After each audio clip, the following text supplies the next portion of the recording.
My girlfriend told me, "Don't show up. My ex is staying over and it'd be awkward." I didn't argue. I returned her birthday gift, packed my things, and left a note. That night, she realized what she'd actually lost when.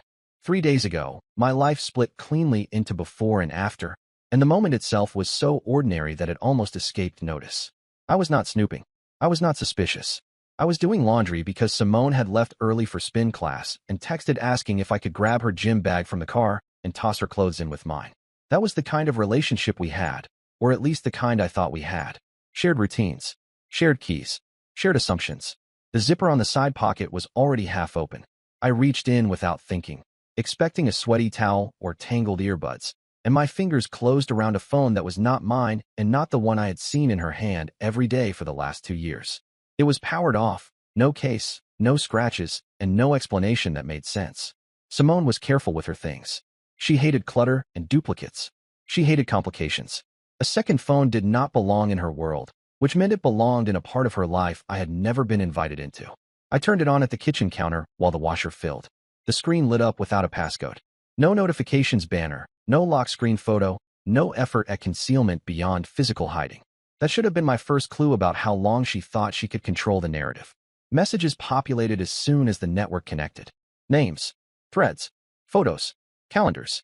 Entire months laid out in front of me with timestamps that overlapped dinners I remembered cooking, weekends I remembered planning, and nights I remembered believing meant something. Trevor's name appeared everywhere, not just casually or occasionally, but with the kind of density that only comes from sustained intention. There were conversations about strategy, about patience, about keeping me calm while she evaluated options. There were jokes about my predictability, notes about how useful stability was while she waited to see how Trevor's career shakeup resolved. There were plans that assumed my ignorance as a fixed resource. I did not throw the phone. I did not shout. I did not feel the cinematic rush people expect in moments like that. What I felt was alignment. Pieces that had never quite fit slid into place without resistance. Late meetings. Sudden privacy. The way she framed independence as maturity while quietly removing herself from shared decisions. It was all there, and now it had context. I finished the laundry. I put the phone back where I found it. I sat down with my laptop and did not sleep. The first night was about verification, not reaction. I needed to know whether Trevor was a fantasy or a liability. It took less than an hour to confirm he was real and less than another to confirm he was married. That detail alone changed the geometry of the situation.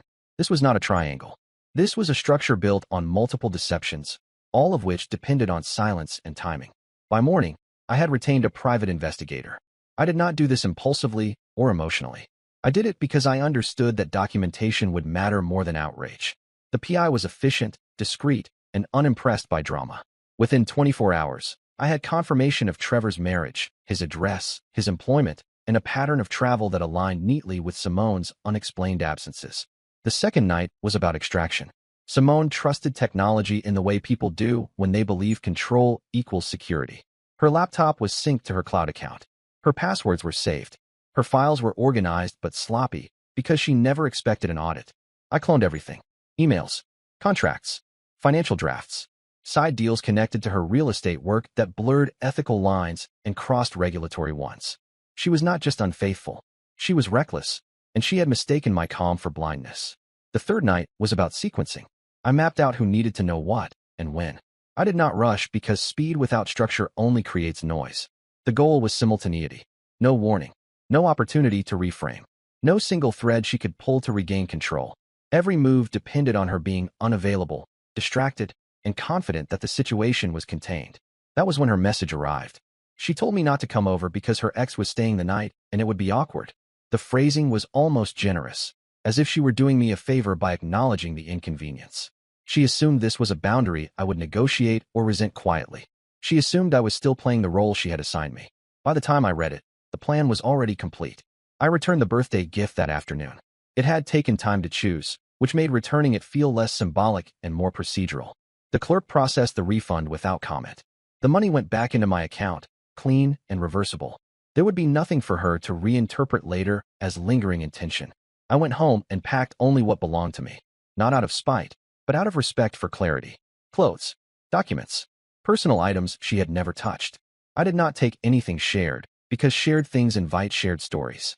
I left the apartment exactly as it had been, minus my presence.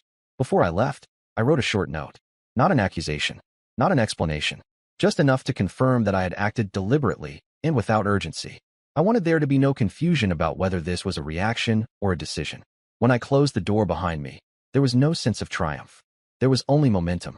That night, while Simone was with Trevor and unreachable by design, I initiated the final phase. A series of emails went out from accounts that could not be traced back to me. Without effort, she would not have the bandwidth to apply. Each message contained a different subset of the truth, tailored to the recipient's authority and incentive. Her employer received documentation tied directly to compliance risk. Her licensing board received financial records and correspondence that raised immediate red flags. Trevor's wife received evidence that left no room for reinterpretation. I did not watch in real time. I did not need to. The PI confirmed delivery and then silence, which was exactly what I expected. People take time to process information that shatters assumptions. Simone would not know anything was wrong until it was far too late to intervene. I drove to a hotel across town and checked in under my own name. I slept for the first time in 3 days. By the time morning came, the version of Simone's life she had carefully balanced no longer existed. She just did not know it yet. I woke before my alarm in a hotel room that smelled faintly of detergent and burned coffee, the kind of neutral space designed to leave no emotional residue. My phone was face down on the nightstand, exactly where I had left it, exactly as I intended to keep it until the timing was right. There were no messages yet, which meant the system was working. I showered, dressed, and ordered breakfast without checking anything. Discipline mattered now. The moment I let curiosity take over, I risked turning a controlled sequence into an emotional reaction. I already knew what was happening. I had built it carefully, tested every dependency, and removed every weak point I could find. All that remained was execution. At precisely 9:45, the first wave went out. The emails were staggered by seconds, not minutes, so no one would have time to warn anyone else. Each message was concise and factual, stripped of commentary or implication. Evidence was attached in clean, labeled folders. Screenshots carried metadata. Financial documents were cross-referenced.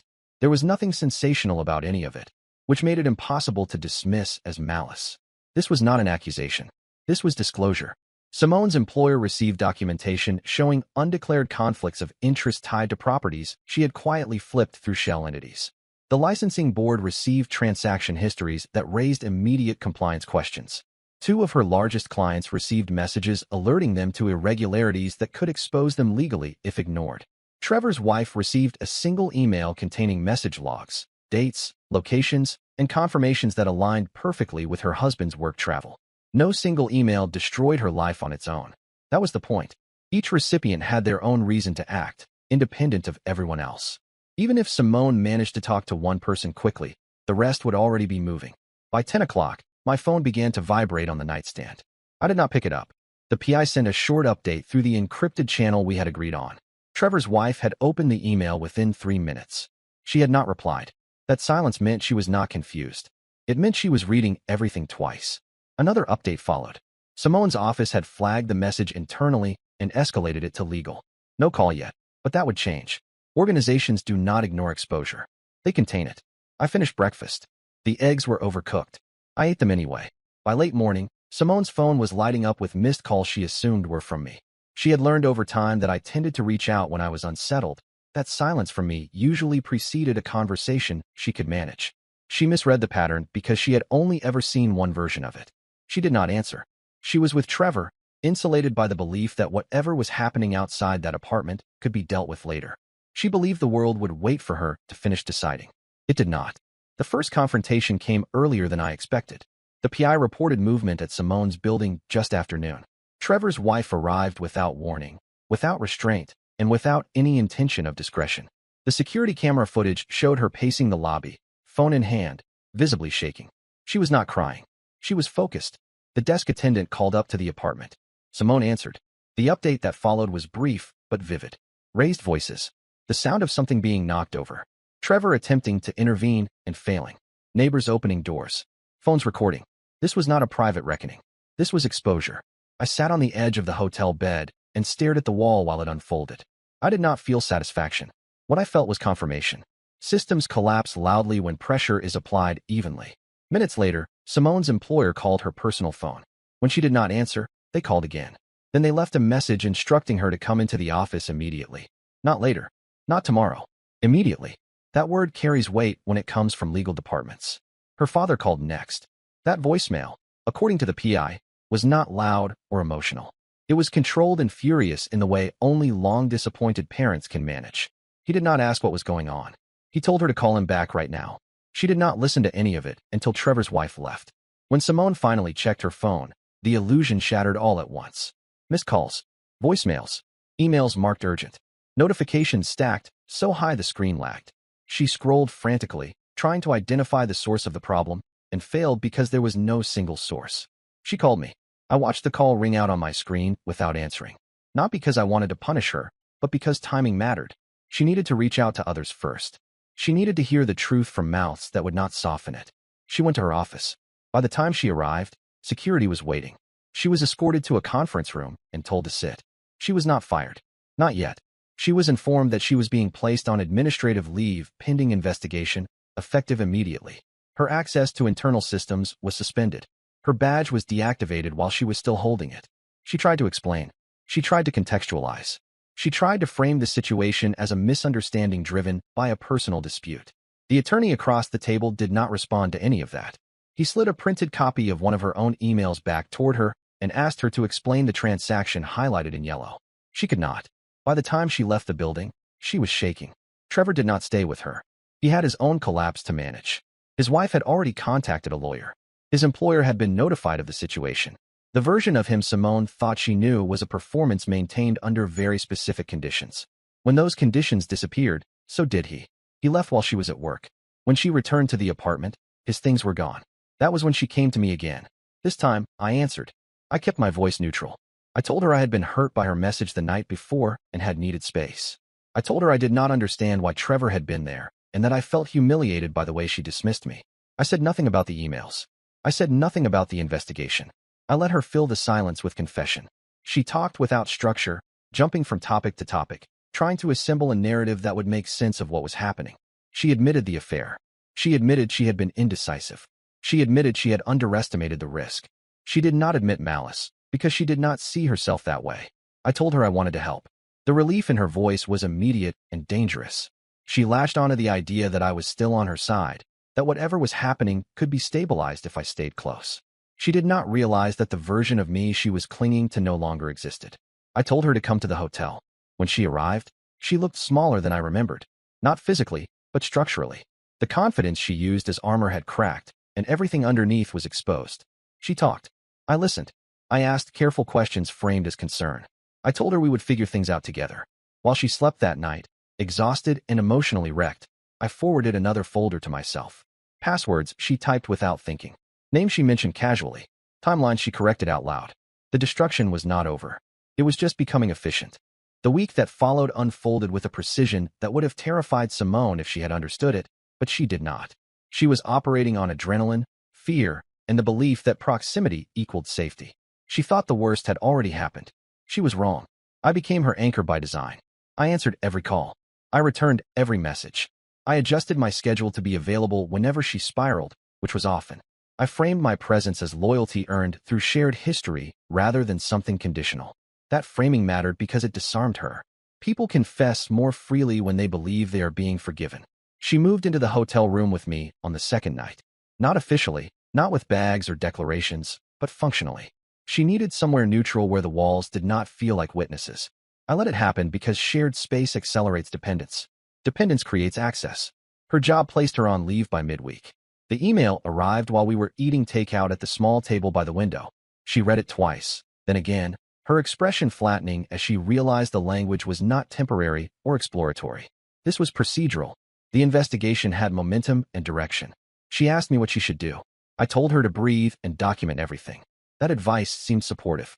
In practice, it gave me a front row seat to her internal records. She opened folders on her laptop, pulling together files she thought might protect her. Contracts, communications, financial summaries. I watched, listened, and memorized. When she hesitated, I encouraged clarity. When she worried about oversharing, I framed transparency as trust. By Thursday, her family had closed ranks against her. Her father's voicemail became a boundary rather than an outburst.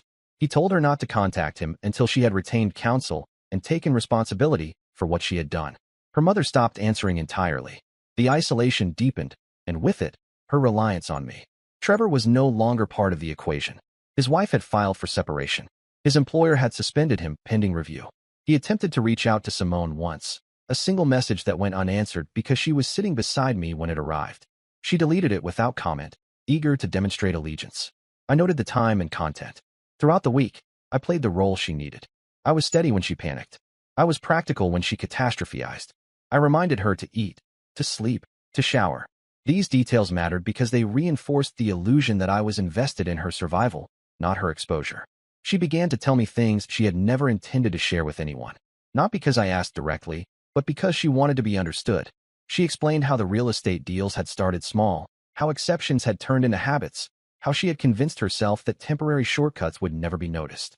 She explained how Trevor had represented optionality, not love, and how she had resented me for being stable when she wanted leverage.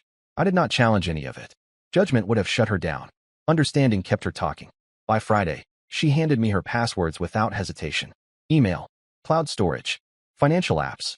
She framed it as practical necessity, as if I were her partner managing logistics during a crisis. I accepted without comment and stored everything securely. Each credential was another layer of insulation against unpredictability. The investigation advanced quickly. The licensing board requested an interview. Her clients began terminating contracts quietly, citing risk management. Her employer's legal counsel stopped returning her messages altogether. The structure she had built her identity on was dissolving in real time. She clung to me. I suggested dinner with her parents, framed as reconciliation. I told her they would take her more seriously if she showed accountability in person. The idea terrified her and thrilled her simultaneously. She wanted absolution, not consequences. I told her this was the first step toward both. She agreed. I reached out to Trevor's wife through a neutral intermediary. Not with provocation, not with threat, but with information.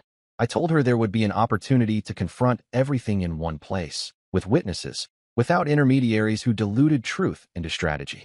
I made it clear that participation was optional. I did not need her there for the plan to work. I wanted her there because it would finalize it. She accepted within an hour. The dinner reservation was set for Sunday evening at a private room in a restaurant that specialized in quiet professionalism.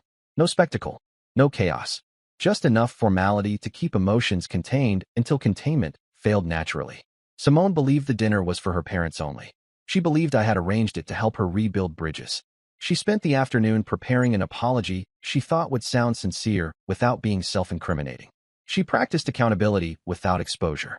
I listened and nodded, offering small suggestions that guided her toward clarity rather than concealment. She never suspected that the room would be full. That night, she slept soundly for the first time in days. Exhaustion does that. It creates trust where vigilance used to live. I lay awake beside her, reviewing the folder on my phone one last time. Screenshots, timelines, cross-reference documents. A complete narrative constructed entirely from her own materials. On Sunday morning, I packed a single envelope and placed it in my jacket pocket. Not thick, not dramatic. Enough to end any debate about authorship or intent. We arrived early. I checked in with the host and confirmed the seating arrangement. I asked that phones be placed in a basket at the door under the pretense of privacy. The request was honored without question. People comply with confidence when it is framed as courtesy. Simone arrived 10 minutes later, dressed carefully, her posture rehearsed. She did not notice Trevor's wife in the corner of the room at first. She did not notice her parents already seated. She noticed me, and that was enough to keep her grounded. I guided her to her seat. When the door closed and the room settled, I stood. I did not raise my voice. I did not pace. I did not posture. I stated, calmly and clearly, that there was something everyone needed to understand before the evening continued. I explained that I had discovered Simone's second phone 3 days before she asked me not to come over. I explained that everything that followed had been intentional, coordinated, and documented. The room changed shape around us. I laid the envelope on the table and slid it toward the center. I told them it contained proof that the leaks, the timing, and the collapse were not accidents or misunderstandings. I told them the reconciliation had been a controlled environment designed to gather confirmations, not forgiveness. Simone did not speak. She could not. The trap had closed, not with force, but with inevitability. The room did not erupt the way people expect when secrets are exposed. There was no shouting, no dramatic gestures, no immediate collapse into noise. What happened instead was slower and heavier. The kind of silence that presses down on the chest, because everyone present understands that something permanent has just occurred. Simone stared at the envelope as if it were a foreign object, something that did not belong to her world. Her parents sat frozen, not in disbelief, but in recalibration. Trevor's wife did not look at Simone at all. She looked at me, measuring intent, confirming alignment. That look told me she understood exactly what had happened and why. I opened the envelope myself and placed its contents on the table, one item at a time. Printed timelines, copies of message logs, transaction summaries. A simple sequence that showed discovery, verification, execution. There was no editorializing. The documents spoke for themselves, and they did so with a coherence that removed any remaining doubt about authorship. Simone finally moved, not toward the papers, but toward her parents. Her instinct was still to seek shelter and proximity, to collapse the situation into something emotional rather than factual. It did not work. Her father leaned back in his chair and folded his hands, not in anger, but in containment. The posture of someone who had reached the end of advocacy. Her mother's reaction was quieter and far more devastating. She did not cry. She did not argue. She asked a single clarifying question about whether the materials were authentic and complete. When I confirmed that they were, she nodded once and stopped engaging entirely. That withdrawal was not temporary. It was structural. Trevor's wife asked to speak next. She did not address Simone directly. She addressed the room. She stated, calmly and with precision, that she had already initiated legal proceedings and that additional action was under consideration. She made it clear that Simone's cooperation would not change the outcome, only the efficiency with which it arrived. There was no threat in her tone, only inevitability. Simone tried to respond. She attempted to frame her actions as confusion, as pressure, as a series of poor decisions rather than a system of sustained deception. The attempt failed almost immediately because it had already been preempted by documentation. Every claim she made had a timestamp attached to its contradiction. The dinner ended without ceremony. Plates untouched, drinks abandoned. People stood, gathered their belongings, and left in pairs or alone, not because they were angry, but because there was nothing left to discuss. The truth had landed fully formed, and it required no negotiation. I stayed behind only long enough to settle the bill. Outside, the night air was cool and unremarkable. The city moved the way it always did, indifferent to private implosions. Simone followed me out, not running, not calling my name, but walking with the same controlled urgency she had always used when she believed she could still fix things. She asked me why. I answered without malice and without explanation beyond necessity. I told her that she had mistaken access for immunity and stability for weakness. I told her that I had simply acted within the timeline she created. There was nothing theatrical in it. There was nothing left to say. I left her there. The days that followed were administrative. That was the most striking part. The consequences did not arrive as drama. They arrived as emails, notices, and formal language. Her employer finalized termination with cause. The licensing board issued a suspension pending final review. Her clients severed ties quietly, unwilling to be associated with unresolved risk. Trevor's wife's legal action progressed without interference. Simone attempted to reach out through intermediaries. Friends, distant relatives, professional acquaintances who still answered her calls. Each attempt failed for the same reason. No one could plausibly argue that she had been wronged. The narrative she had relied on for years collapsed under the weight of verification. Her parents did not publicly disown her. They did something far more final. They withdrew support entirely. No calls, no financial assistance, no defense. They did not need to announce it. The absence spoke clearly enough. Within weeks, her professional license was revoked permanently. Not suspended, revoked. The decision cited pattern, not incident. That distinction mattered. It meant there was no path back through time or compliance. The door was closed. She moved out of state shortly after. Not for reinvention, but for obscurity. She took a retail job under a shortened version of her name. No explanation offered. No context provided. People around her did not know what she had been or what she had lost. That anonymity was the only thing left to her. I did not track her after that. My life reassembled itself quietly. I moved into a new apartment chosen for practicality rather than memory. I changed routines without urgency. I resumed work without interruption. There was no celebration, no sense of victory. What I felt instead was alignment. The kind that comes when internal reality matches external structure. The revenge did not consume me because it had never been emotional. It was a response calibrated to the scale of the deception. 1 week to plan, 2 weeks to execute. No improvisation, no spectacle, just removal of insulation and exposure to consequence. People often believe destruction requires time or rage. It does not. It requires clarity and timing. Simone lost everything she had built because she assumed the system around her would always absorb her excess. It did not. Systems are patient until they are not. I moved on without announcing it, without framing it as recovery, without marking milestones. The absence of her became ordinary. That was the final consequence, and the one she never anticipated. Not punishment. Replacement.